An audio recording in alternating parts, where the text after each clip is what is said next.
Hey, it's Aaron, and today I'm with the 2021 Kia Carnival. So this is the van that will be replacing the Sedona. This is a very, very well done minivan. We'll walk around it, have a look at it, just really quick. A couple of specs. More interior space, or more interior cargo space than a Chevy Suburban. Seating for up to 8, and a wonderful price tag. I'm amazed at how cheap this thing is in price, especially for what you're getting. It's such a nice vehicle. So let's go over it and have a look.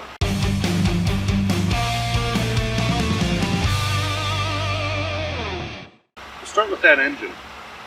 So starting with the engine, this is a 3.5 liter V6, 290 horsepower. That's more than enough to motivate this. It drives really well. I'm pretty surprised at how well it drives, actually. And then you have some other added things you can see here. It has a fairly low overhang on the front, makes it really easy to maneuver. And then if you look at the back, you can see there's a fairly small overhang in the back as well. Also makes it easy to maneuver. So keep an eye on that as we walk around it, and just look at those dimensions, look at that wheelbase, which is very long, and just get an idea of how well balanced this is and how well it drives. So fuel economy is important to people to buy these, so let's go right to that. 26 miles a gallon is the highway rating for this, and I was able to beat that by about half, so 26.5 was my average, give or take, and that's really good because I'm at very high altitude here. Now, my family owns a Kia Sedona, so we own what's now the outgoing minivan in its current generation, and very much like that van. It's a very good vehicle. So to see this be way better is a big leap forward. That's a great thing. So let's go through some of the features, have a look at what's going on with this, and talk about the styling. First thing to notice on this foggy morning is the style on the front end. This grille is completely different from what you'll see on other Kias right now. This is where Kia's going forward. You see the new Kia logo. I'm not a huge fan of this. It looks better in person than it does on camera, but even then, it still just makes me think of like it's like a distorted 9 Inch Nails logo or something, because I'm old. But you can see just the general styling here, the nice lines on the hood, and the LED lighting, which is nicely integrated and broken up, which is unusual. Usually you have one big piece for a light. This has several lights in a kind of a broken up fashion. Makes it look really cool. Also, I like how short the hood is and how flat the front is. Gives it kind of a crossover look, which is something that the Sedona has had since it began. So let's go around and look at the side profile, and then we'll talk about the interior. So seeing the van from its side, you can see it's again very crossover-like.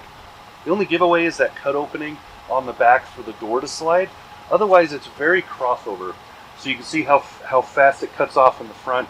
You can see how it's flat in the back, like an SUV would be, and a flat roof line with those roof rails up there. Very nice design overall. I'll walk into the picture and give you some perspective on how big or small you think it is. It's fairly tall, but not too tall. I could still reach the roof rack at 6'3". Somebody a little shorter than me would have more effort, more work cut out for them to do that. But this is not a functioning roof rack, but you can get one. So just looking at the lines, you can see the hood line here. It's a clamshell style hood, and then it starts a line that runs across in a little double. It's not quite 2 fingers wide. It runs all the way across above the door handles and back, which helps to mask this, which is this cutout for the slider for this rear door. And then look at the wheels. They're part of this packaging for this one. We'll look at them in Ronia a little bit later. And just look at the overall design. Now, one of the favorite things about this is right here. You see this beautiful piece of chrome work?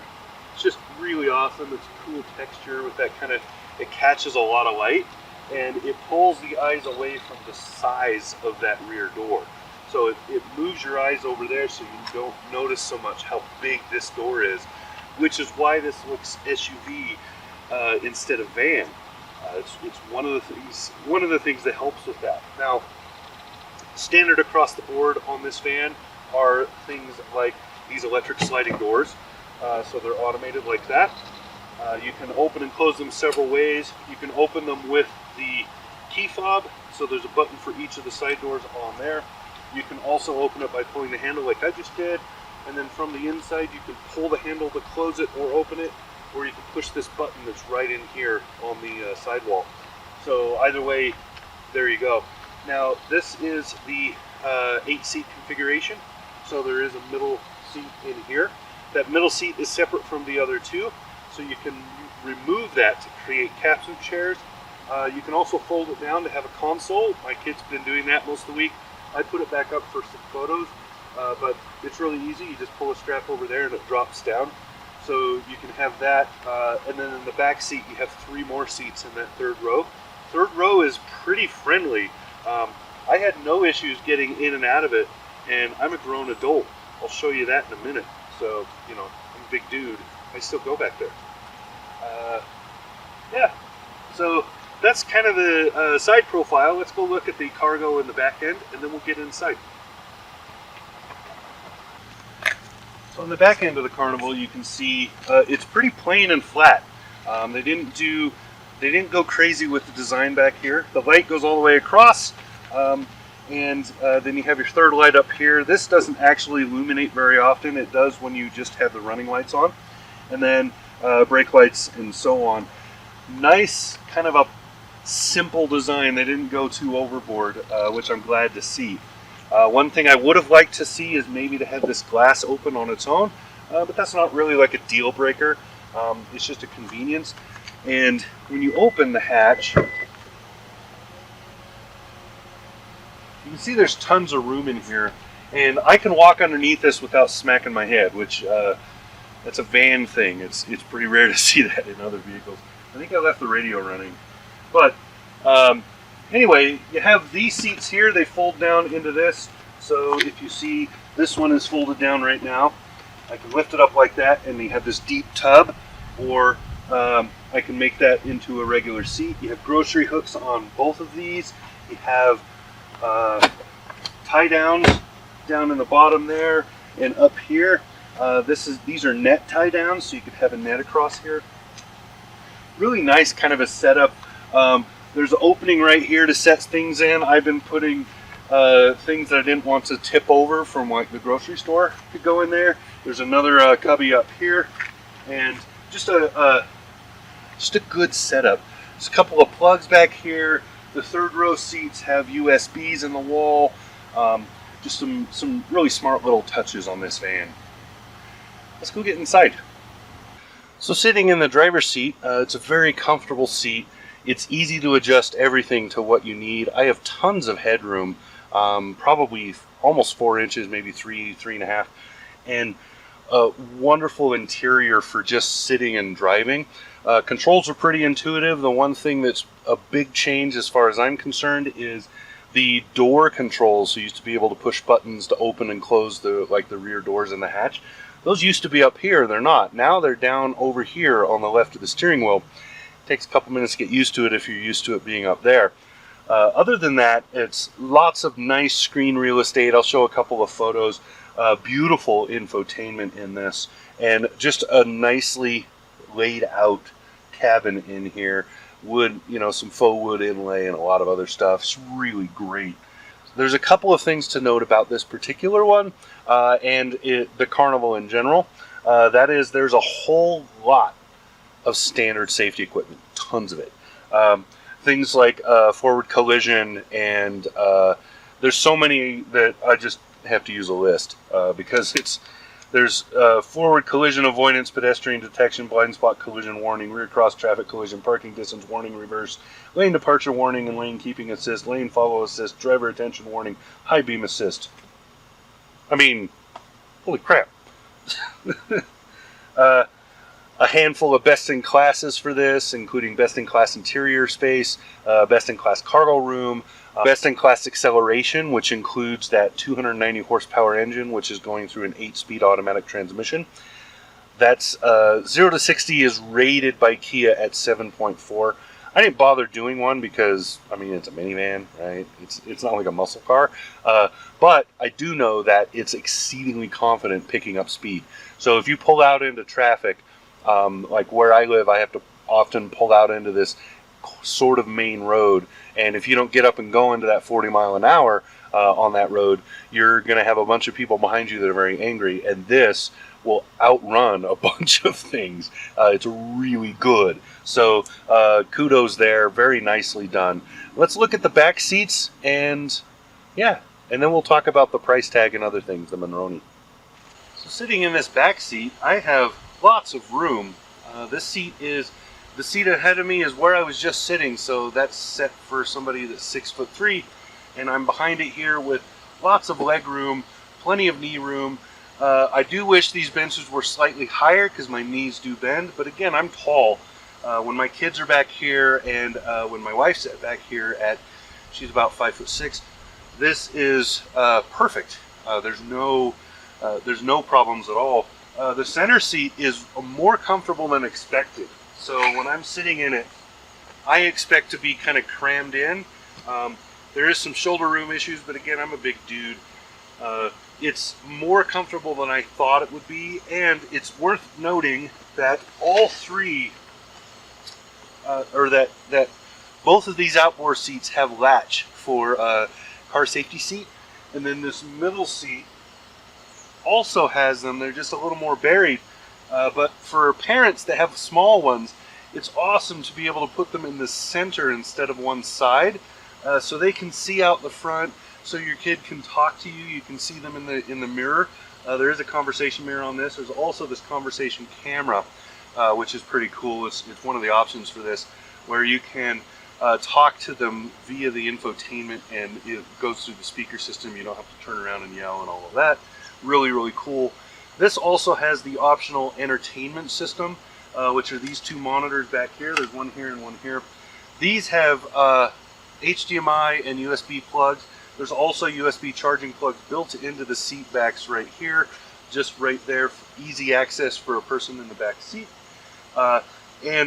These are linked to the infotainment up front, so there's cool stuff. You can use the in-car Wi-Fi for things like streaming Netflix and stuff like that. Very cool. I really like the way these work. It's not as interactive as some other systems I've used where you can like play games together and stuff, but you can play games and do other things. It's a very cool system. It's pretty easy to understand too. Very crisp, clear screens. Now let's look at that third row. So the easiest way to access the third row is to pop this seat down and fold it forward. Now you see that gives you your access space. Now to get in, you just climb through like so, and have a sit down. Now, I don't have the headrest up, so it is hitting me in the back, but other than that, if I move that and I sit, this is actually a pretty comfortable third row. Now, again, the seats are a little bit low. I have long legs. If I pull this seat back, I'm still going to have leg room, because you can see this one, this middle part, was even with that. And I still have about 3 inches, 2.5, 3 inches there. And I have easy access. I have a couple of drink holders. I have places to put things. You can sit 3 in this row, but I wouldn't do that unless they're kids. It is much more cramped than that second row up there. But wonderful setup. I got a USB in the wall. I've got, just nice things and easy access to a bunch of stuff. So to get back out, it's the same procedure, just reverse. There's sort of a grab right here, so you can grab onto this, and you can just scoot forward and climb out. Pretty cool. So there's the Kia Carnival. Let's look at the paperwork. Here's the Monroney, aka window sticker. You're looking at, I just want to give the total price because this is phenomenal. For everything you're seeing here in this particular one, which is the 2022 Carnival SX, in ceramic silver with Tuscan umber on the interior. All of that great stuff. Look at that sheet. Is $42,770. That's with delivery. That is, holy crap, that is so low. That is such a low price. Manufacturer suggested is $41,100. The only additional installed equipment is $500 for this particular paint. Everything else is included in the SX package. You got the navigation with 12.3-inch screen. You got UVO, which is their infotainment setup. You got USB ports in all 3 rows. You got, I mean, wow, there's a lot of great stuff in this. So that is beautiful. I can't imagine that you're going to find a better deal right now. And then Kia has a wonderful warranty, so it's worth looking that up too. So there you go. I think I misstated it in the beginning when I think I called this a 2021. Anyway, that's what I got. There's a leaf on it. Anyway, so there you go. That's what I got. 2022 Kia Carnival. It's a great minivan. I kind of want one. Talk to you again soon.